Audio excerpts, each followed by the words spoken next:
Well, hello everyone. I just wanted to give you guys an update on my layout as we watch SD 40-2 631 come by with a short mixed freight. I got all the sound turned off on my locomotive right now so you can hear me. So I think it's been about a year since I've updated. I'm sorry it's taken so long, but it's been busy. I've been busy on the layout, been busy at the club layout here in Dallas, Texas Northern Model Railroad Club, doing a lot of scenery work, building kits for that club. But I'm starting to get some things done. I think last time I posted a video, we didn't have a backdrop here. So this is the backdrop that I've installed. I guess what I'll do is I'll start over here. This was here last time, but this is the what I like to call, this is a very fictional, rough Texas subdivision glimpse from the late 80s. So this is the Brazos River. This is going to be Waco. I grew up in Waco, so we're going to model very loosely Waco and right around Waco. So it's actually pretty blue for the Brazos, but we're going to say that's the Brazos. I'm currently working on finding a good backdrop. I have some contacts that are helping me. Come over here, and this will be Ben E. Keith, which was a distributor, Budweiser, stuff like that. It's a little different, the building. It's flipped, of course, much smaller, but this will handle about 2 box cars on this siding here, this little spur. And then I've got an oil dealer over here, little trackside oil dealer, and I'll have a backdrop here, kind of the downtown Waco area. I've installed some lights. These crossing signals do not activate yet. We got to work on that. And then we come over here. That is a depot that will be changed out. It's kind of a rough Hewitt, Texas area. It goes very quickly from Waco to Hewitt.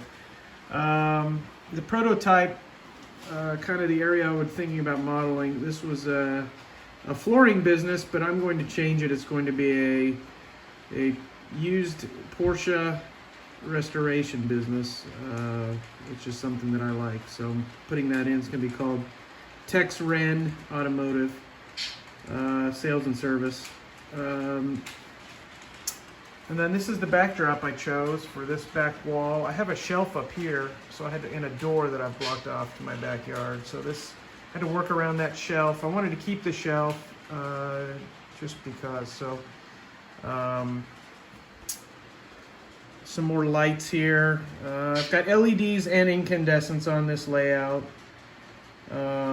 When the LEDs become more available in certain styles, I'll be replacing those, but for now I like how those look, so we're going to stick with the Walthers incandescents.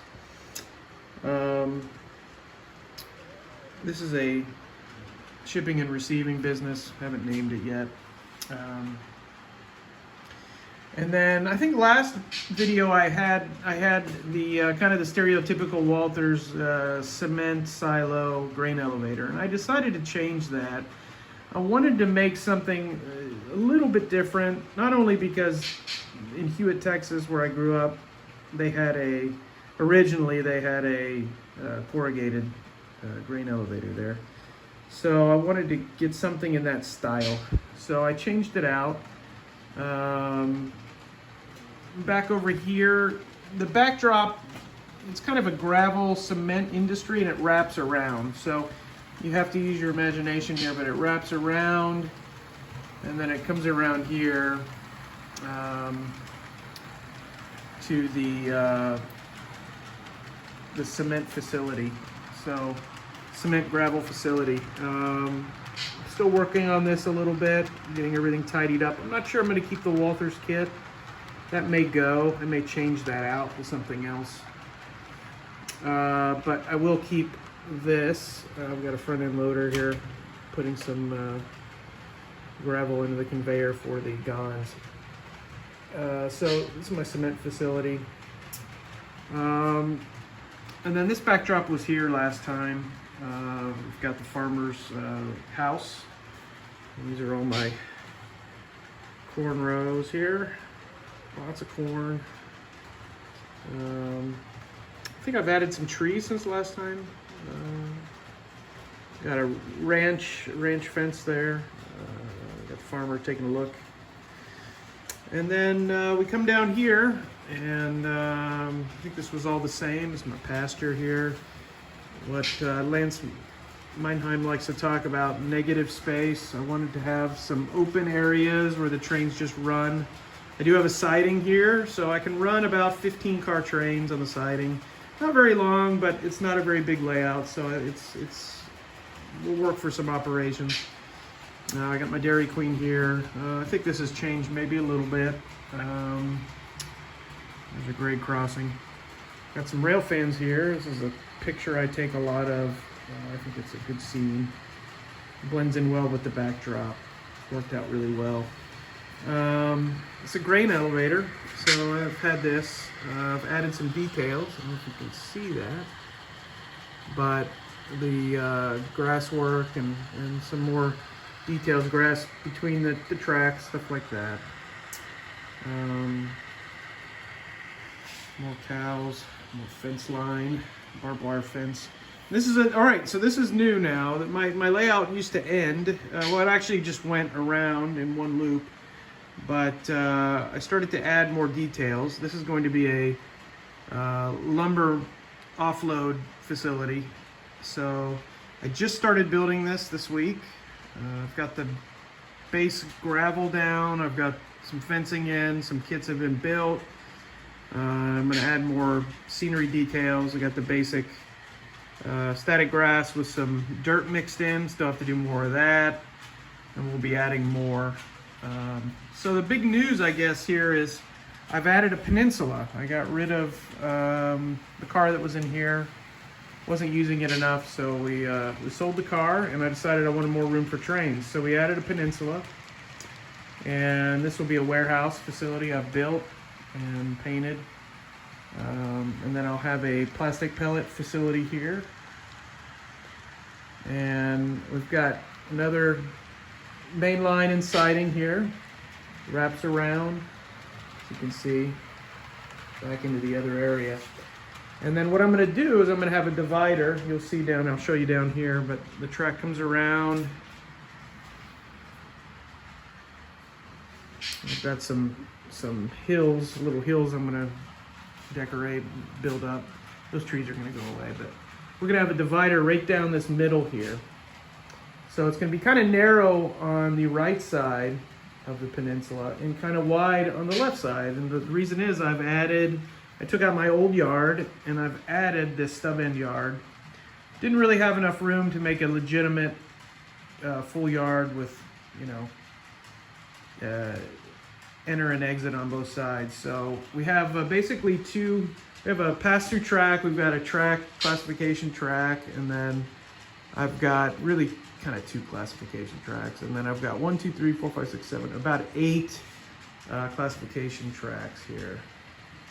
And then on the back side, this will be a diesel service facility. It's going to go back towards those trees. And this will all be, I like my diesel locomotives, so I wanted a big diesel service facility. So we're working on it still. There's a yard office, and this is going to be a car shop down here. And there will be a divider there, so we won't see those other tracks. This hasn't been touched in quite some time. I've got to start working on the yard next. It's going to be the next big project, getting this all ballasted and picking backdrops. I've got to pick a backdrop for the lumber mill over there in the corner, and it'll wrap around, it'll cover the garage door, so we won't see that garage door so much soon. There's that warehouse again. It's going to take several boxcars. I've got 2 tracks there, so that'll be a nice industry to switch. And then I've got an independent yard switching lead here, so I've got plenty of track back around the train here.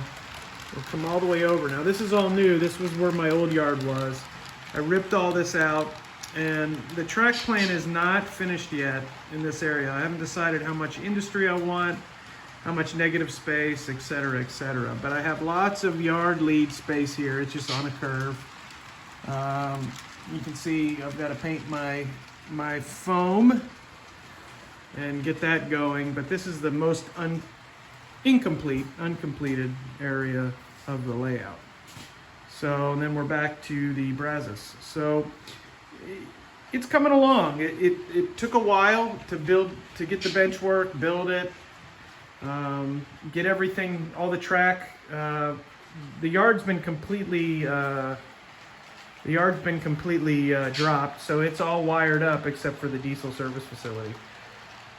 But it's coming along. It's going to be, I'm hoping that by midsummer to late summer, when I have vacation, I'll be able to have most of this in pretty good shape to where I feel like we can start to have maybe some small operations, sessions, hangouts, that kind of thing. But yeah, the layout, I'm about 5'11", and the layout comes up to about my armpits, so it's a good height. If you're pretty short, you'd have a problem seeing it. My kids can't really see it, but for adults, it works pretty well. I've gotten a lot of wiring done. I've got some signals that need to be fixed. They're just not as consistent as I'd like. I need to replace the sensors. I got a lot of my locomotive and car storage here now. This works really well. I saw this on Model Railroad Hobbyist, I believe, or maybe it was on, I think it was on MRH. These are little storage containers you can get at Michael's, and you fit a lot of cars in there actually, but they fit, you can get a lot of cars in these, so it works well. And just some other things, I mean, it's like any other layout. You got junk under the layout and stuff. I got some wiring things I need to fix. I also installed all these light tracks around the layout to give the layout more light. I've got one that's loose there, but this has really added a lot of light in here. They're LEDs. I got them on clearance at Home Depot, so that was a great deal, but it's really added a lot to the layout. This is another scene. I've added fences to. It's kind of this public works area. I'm waiting for some power line stuff to come in, start adding some telephone poles, stuff like that. So it's coming along. The layout is fully, I can run around in circles, or I can take trains out and switch. So I've been pretty happy with that. I've been able to start to work on things in that way. So anyways, hope everybody enjoyed this. I'll try to post a little bit more. If you have questions, please leave those in the comments section. I'll try to respond. It's hard. I've got lots of stuff going on in my life, but I'd be happy to answer any questions, or if you have any recommendations for stuff, please let me know. I'd love to hear from you. You guys take care, and I'll see you on another